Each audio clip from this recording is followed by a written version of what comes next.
This conversation is brought to you by Wells Fargo. What's up, everybody? What up, Hello. JoJo? What's up, Lena? How you What's going doing? down? I'm good. How are you? Trying to be That's a loaded excellent, question. Yeah, it's a loaded question It these days. is. It is a loaded question. It's a tough question. Um, trying to find the space for myself when needed, but it's been interesting. What about you? Yeah, How you it's very doing over there? good. Just trying to find ways to be helpful, responding to the white allies as quickly, as efficiently as I can. Hmm. And just trying to find ways to really help those that are on the ground that we're doing over here with Helmet Helps, but Right. then also being creative and staying creative and writing. And it's like I got like a scene I got to tweak, on a draft of something. So it's Yeah. like you still got to do your job while being black in the Yeah. midst of a revolution, in the Yeah. midst of a pandemic. So there's that. But since this is a conversation, we only have very little time, I want to ask you, how important is it for you to be on television right now? For you to be a masculine presenting, brown skinned, lesbian Hmm. woman? Um, how significant is that right now? um, is substantially significant and necessary. I think representation in all regards is so necessary. And right now we're fighting for so many different causes, not just, black lives or black male lives, but black trans lives, gay black Mm-hmm. lives. Right. Um, and, people being able to see a certain type of character on screen that regardless of your own particular sexuality or race or gender, that I find that Hattie on Twenties is a very transitional character in that she can be relatable to a lot of different people. And I think that when Mm-hmm. people find Right. relatability to a character, they can find empathy for a group of people as well, because Mm-hmm. their perception of things can be flipped around. You can put your feet in somebody else's shoes, Mm-hmm. when there's representation and when you can see a storyline from a character that humanizes them, so I think Absolutely. it's very, very, very important right now, especially in the space that we're in, to humanize differences in people and Mm-hmm. humanize black skin. I mean, if we really want to keep it real, and I think that characters like Hattie create a space of understanding. Absolutely. Hmm. I heard something. Yeah. Okay, So, cool. yeah, me too. Go ahead. What about you? I, How do you have been the leader of the new school, in regards to representation within the LGBTQ community. And I myself personally am extremely grateful to you for creating space and creating lanes, as you always do. But especially for people that look and present themselves the way that we do. How significant was it for you to finally see your baby come to fruition and to see this character on screen that you created? I mean, I think I didn't realize how significant it was. I think it was Mm, just really me trying to tell a story and trying to tell an honest one, and I had to be patient. A lot of people don't know I wrote Twenties before I wrote The Shy. So The Shy just yeah. happened to get made first, and a lot of work had to be done for Twenties to exist in our world, in our society, in our nation, for people to be able to Hmm. embrace that. And so it was easy for them to say, okay, black men trying to figure it out on the south side of Chicago and trying to go on against those stereotypes. They were ready for that. They're like, okay, we could do that. We could show black men in a human Right. light. But to see a queer black woman was such a mind fuck for some people. They were just like, I don't really know. Hmm. And people just really, and they would see it, they would know it was good, but they really couldn't really get on the good foot. And then finally, Scott Mills was just like, look, you've done enough to prove that you know what you're doing, and this story is worth telling, especially right now. And he just was like, let's do it. And I think he also Yeah. saw that there was an audience for it and that there could be one. And I'm just really grateful for people, for showing up. I'm grateful to David Nevins, who's going to also show it on Showtime in July. And so that kind of stuff is really important. And then again, we'll be exposed to, I'll be honest, a much whiter audience on Showtime than we were at BET. Yeah, But I exactly. think the truth is that they need to see us in that light too. You know, I love having shows on BET because it's directly for us and our audience. But, you know, I think when those shows get exposed to other audiences, they need to see us in a very human and happy, healthy light as well. But also I'm not afraid to show realities of what that means too. So it's exciting, the whole Right. thing.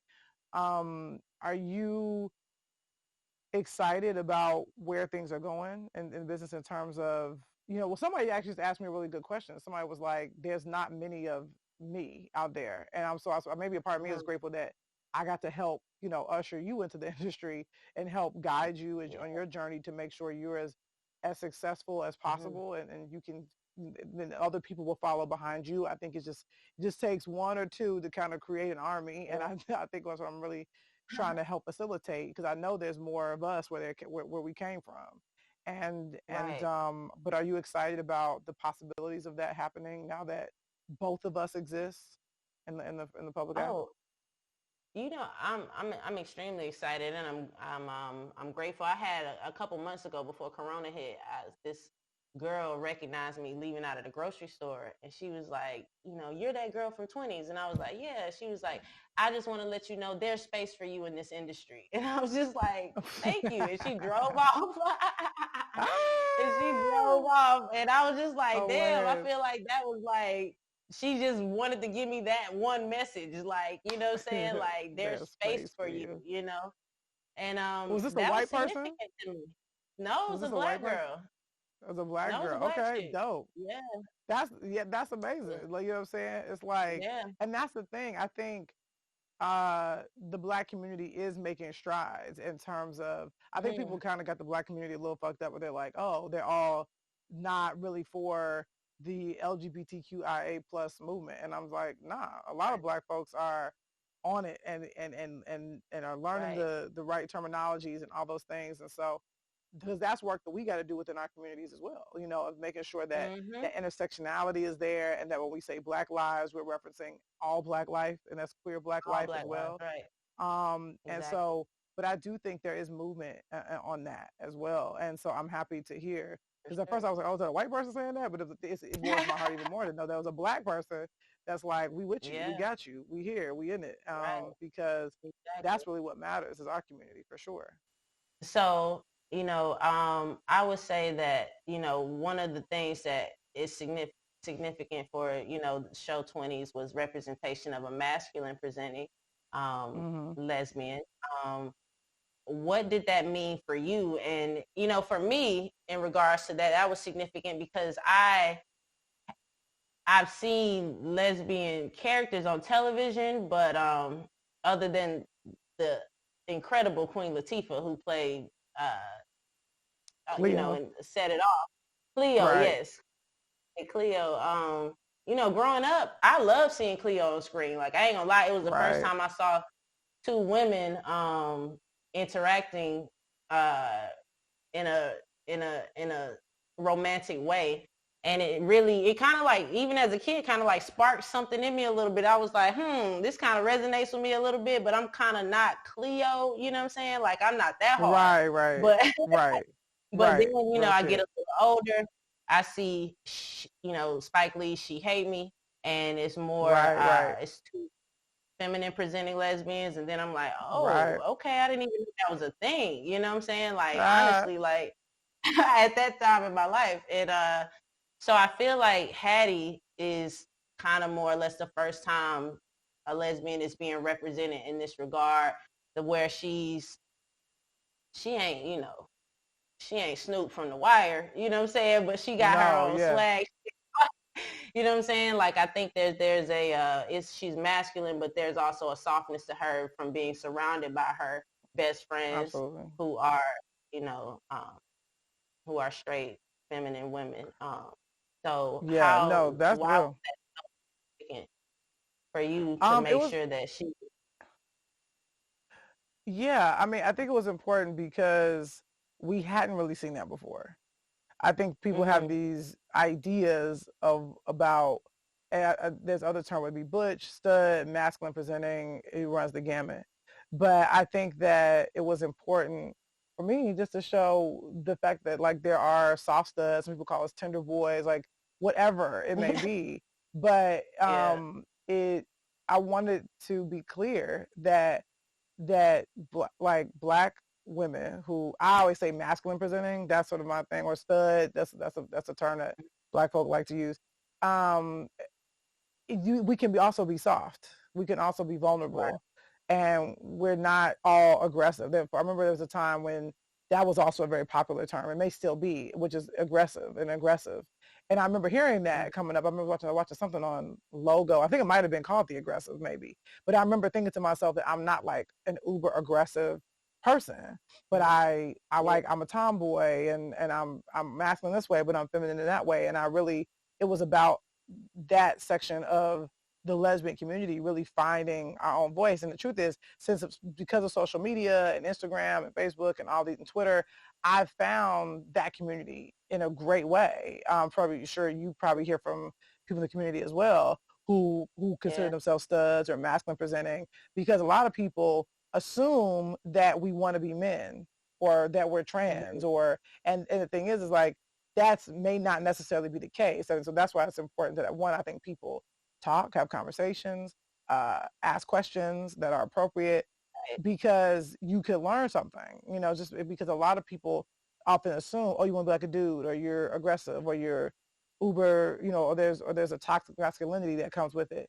And not necessarily. Like, I'm always fighting to be the best, person I can be, partner I can be, friend I can be. And I think people don't necessarily associate that with someone that walks with the world the way we do. And I was really happy Yeah. that we got to just show a different side of us. Yeah. So, I would say one of the scenes people loved the most from Twenties was the scene with Hattie and Adina, played by yeah, yeah. Shiloh. Um, Mhm. that was something I think people weren't used to people talking about, Right, right. but it's like, I think that That stud on it was an stud love. Yeah, but for those that don't exactly. know, there's a scene with with Hattie and Adina, played by Shiloh, who we love. Shout out to Shiloh. Yeah. Um, and basically Shiloh's character has kind of been feeling Hattie, and they're both Mhm. sort of stud type women. And there is a bit of a stigma that goes with women who are masculine, who date other masculine presenting women. A lot of times masculine presenting women, sometimes are like, that's not my preference, or I don't date other women who are Right. masculine presenting as well. And it was just something that I really wanted to explore for myself, because I have not done it personally. Most women I date are Mhm. very feminine, and but those that does sort of fall into these sort of heteronormative roles of, oh, then when people Mhm. go, oh, so you're the boy, she's the girl. And so when you see two masculine presenting women, people say, well, who's the woman? I don't get it.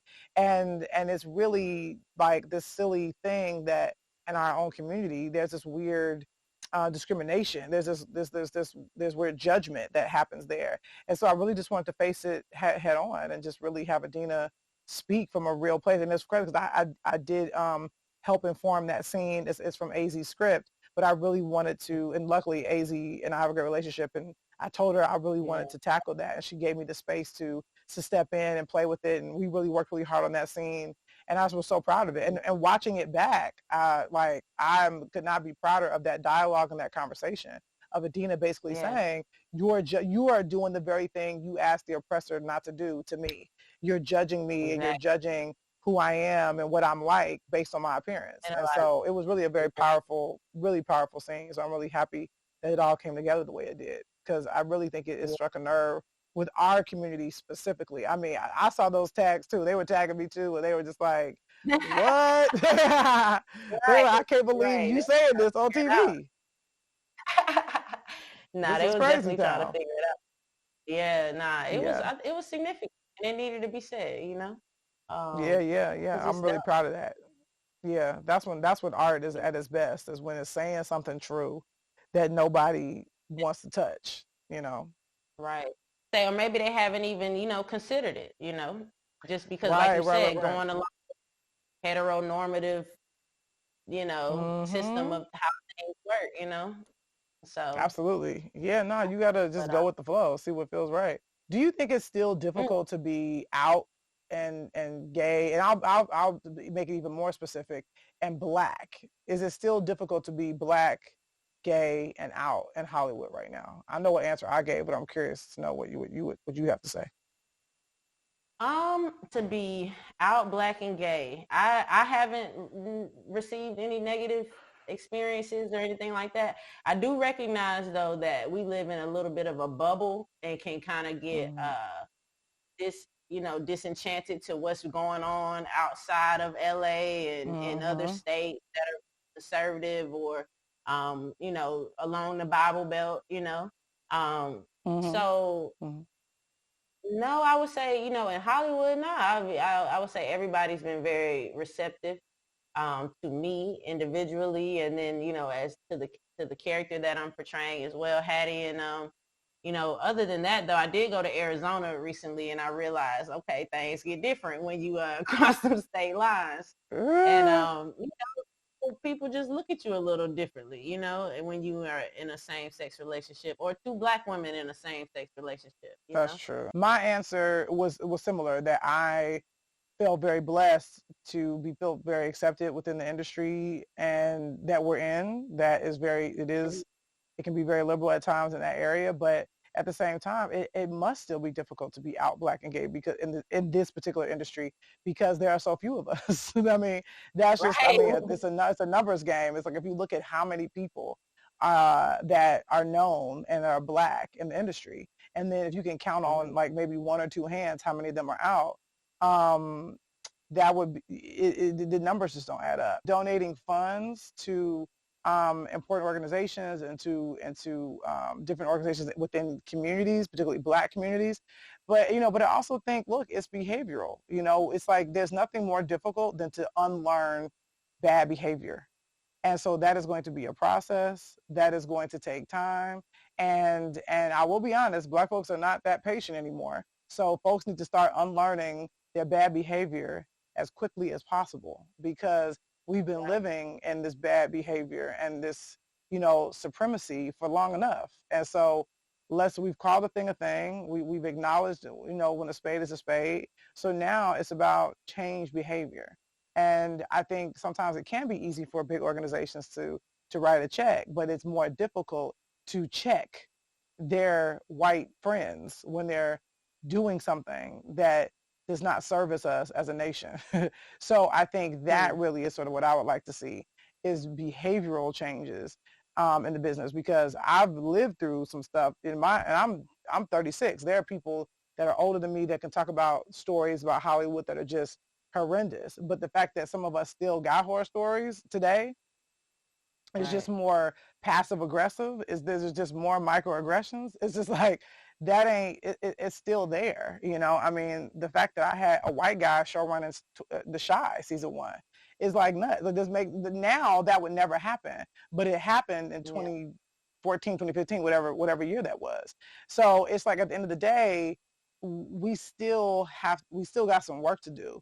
And and I think it's true in Hollywood, people do seem to look to this industry to go, okay, what are y'all doing over there? And I think that's why it's important that sometimes we do got to step up and do the right things and behave differently than we have before, to really try to show people the way and be like, this is no longer cool, and we've got to fix things. And I love that people are making lists of demands. That's my next meeting, is talking to a group of Black women about what the demands are. So, and I think that's the time to do it, is to say, this is what we will no longer stand for. This is what we need moving forward, and people need to act accordingly. And speaking of like Warner Music, it's like, the interesting thing is, I've been loving seeing a lot of particularly Black musical artists saying, what you could do rather than donate funds is to get people out of these horrible 360 deals.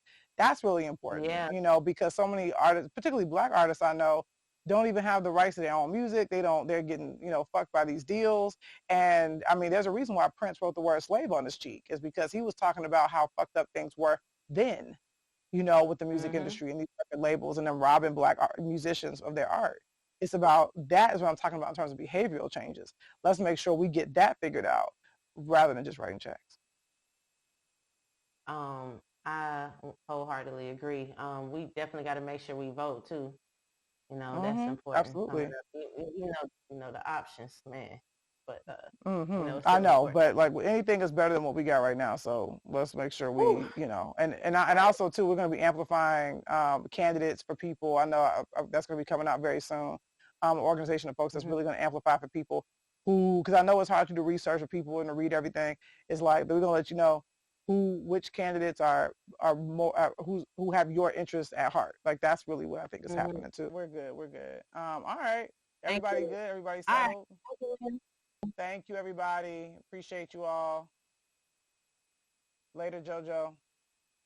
Later, Lena. See y'all. I'll holla at you. Yeah, Yes, see you ma'am. later, JoJo. See everybody. Peace.